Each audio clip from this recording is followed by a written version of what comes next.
ഏഷ്യാനെറ്റിലെ സീതാ കല്യാണം എന്ന സീരിയലിലൂടെ സ്വാതി എന്ന അനിയത്തിക്കുട്ടിയായി മലയാളി പ്രേക്ഷകർക്ക് പ്രിയങ്കരിയായി മാറിയ നടിയാണ് റെനീഷ റഹ്മാൻ.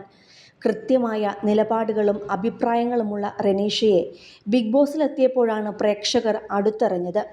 ഇപ്പോഴിതാ 2 നാൾ മുമ്പ് നടന്ന ആറ്റുകാൽ പൊങ്കാലയുടെ ഭാഗമാകുവാൻ റെനീഷ എത്തിയതിനു പിന്നാലെ വലിയ തരത്തിലുള്ള വിമർശനമാണ് സോഷ്യൽ മീഡിയയിലെ കമന്റുകൾ വഴി റെനീഷയ്ക്കെതിരെ ഉണ്ടായത്. ജീവിതത്തിൽ ആദ്യമായാണ് ആറ്റുകാൽ പൊങ്കാല ഇടാൻ സാധിച്ചത് എന്ന് പറഞ്ഞുകൊണ്ടുള്ള സന്തോഷകരമായ ഒരു വ്ലോഗും ചിത്രങ്ങളും റെനീഷ പങ്കുവച്ചിരുന്നു. എന്നാൽ റംസാൻ മാസത്തിൽ പൊങ്കാലയിട്ടത് ശരിയായില്ല എന്നടക്കം നിരവധി കമന്റുകളാണ് റെനീഷയ്ക്കെതിരെ പ്രത്യക്ഷപ്പെട്ടത്. വിശ്വാസമില്ലാതെ ശ്രദ്ധ കിട്ടാൻ വേണ്ടി ചെയ്തതാണെന്നും കമന്റുകൾ വന്നു. ഇപ്പോഴിതാ ആ വിമർശനങ്ങൾക്കെല്ലാം മറുപടിയുമായി വന്നിരിക്കുകയാണ് നടി. റെനീഷ റഹ്മാൻ്റെ വാക്കുകൾ ഇങ്ങനെയാണ്: ഹലോ, ഇന്നലെ ഞാനൊരു പൊങ്കാലയിട്ടു. നമ്മുടെ ആറ്റുകാൽ ദേവീക്ഷേത്രത്തിലെ അമ്മയ്ക്ക് വേണ്ടി ഒരു പൊങ്കാലയിട്ടു.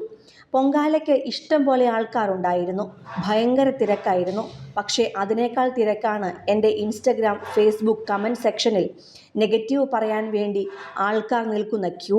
വിട്ടേക്കാമെന്നാണ് ആദ്യം വിചാരിച്ചത്. ഞാൻ തെറ്റൊന്നും ചെയ്തിട്ടില്ല എന്ന് എനിക്കറിയാം. കമൻറ്റുകൾ നിൽക്കാത്തതുകൊണ്ട് ഒരു മറുപടി കൊടുക്കണമെന്ന് കരുതി. 2 തരം കമൻറ്റുകളാണ് വന്നത്. ഒരു കൂട്ടർ പറയുന്നത് എനിക്ക് ജോലിയില്ല, അവസരത്തിനു വേണ്ടിയുള്ള ശ്രദ്ധ കിട്ടാൻ വേണ്ടി ചെയ്ത ഒരു പ്രഹസനമായിരുന്നു പൊങ്കാലയിടൽ എന്നാണ്. മറ്റൊരു വിഭാഗം പറയുന്നത് വിശ്വാസത്തോടെയോ ബഹുമാനത്തോടെയോ ചെയ്തതല്ല എന്നാണ്. ആദ്യ വിഭാഗത്തിൽപ്പെട്ടവരോട് പറയാനുള്ളത്, എല്ലാ മാസവും 1 മുതൽ 15 വരെ ഫ്ലവേഴ്സ് ചാനലിലെ സുഖമോ ദേവി എന്നുള്ള ഒരു സീരിയൽ ഞാൻ ചെയ്യുന്നുണ്ട്. 16 മുതൽ 30 വരെ സി കേരളത്തിലെ ചെമ്പരത്തി എന്ന പരമ്പരയും ചെയ്യുന്നുണ്ട്. ഒരു മാസത്തിൽ 30 ദിവസവും എനിക്ക് വർക്കുണ്ട്. എനിക്ക് ജോലിയും കൂലിയും സമ്പാദ്യവുമുണ്ട്. ഞാൻ നല്ല രീതിയിൽ ഒരു കുടുംബം നടത്തുന്നുണ്ട്.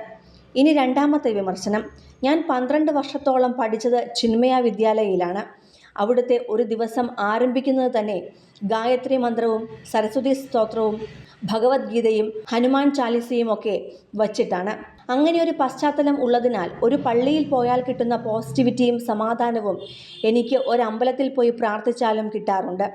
100% വിശ്വാസത്തോടും പ്രാർത്ഥനയോടും തന്നെയാണ് ഞാൻ ആ പൊങ്കാലയിട്ടത്. പൊങ്കാലയിടാൻ പോകുന്നതിന് മുൻപ് ഞാൻ പലരോടും ചോദിച്ചിരുന്നു, എന്തെങ്കിലും പ്രശ്നമുണ്ടോ എന്ന്. അവർ പറഞ്ഞത്, ജാതി മത വർണ്ണ ഭേദമൊന്നുമില്ലാതെ വിശ്വാസത്തോടെ ഏതൊരു സ്ത്രീക്കും മനസ്സും ശരീരവും ശുദ്ധമാണെന്നുണ്ടെങ്കിൽ ഇടാവുന്നതാണ് പൊങ്കാല എന്നാണ്. സീരിയലിനായി 7-8 വർഷമായി ഞാൻ തിരുവനന്തപുരത്ത് വരുന്നു. ഓഫ് ഡേയിൽ ഒപ്പമുള്ള ആർട്ടിസ്റ്റുകൾ അമ്പലത്തിൽ പോകുമ്പോൾ ആഗ്രഹമുണ്ടെങ്കിലും ഞാൻ പോവാറില്ല. കാരണം അവരുടെ വിശ്വാസം അന്യമതത്തിൽ ഉള്ളവർക്ക് പ്രവേശനമില്ല എന്നുള്ളതാണ്. അതിനെ നമ്മൾ റെസ്പെക്റ്റ് ചെയ്യുന്നു. ഞാൻ ഒരു പള്ളി കണ്ടാലും അമ്പലം കണ്ടാലും ഒരു ആംബുലൻസ് പോകുന്നത് കണ്ടാലും പ്രാർത്ഥിക്കാറുണ്ട്. എന്തിനാണ് ഇത്രയും നെഗറ്റിവിറ്റി? എല്ലാ മതഗ്രന്ഥങ്ങളും പറയുന്നത് ഒരേ കാര്യം തന്നെയല്ലേ? സോഷ്യൽ മീഡിയയിലൂടെ പങ്കുവച്ച വീഡിയോയിലൂടെ റെനീഷ പറയുന്നത് ഇങ്ങനെയാണ്: കൂടുതൽ സിനിമ, സീരിയൽ, ചാനൽ വാർത്തകൾക്കും നിങ്ങളുടെ പ്രിയപ്പെട്ട താരങ്ങളുടെ എക്സ്ക്ലൂസീവ് അഭിമുഖങ്ങൾക്കുമായി സബ്സ്ക്രൈബ് ചെയ്യാൻ മറക്കല്ലേ.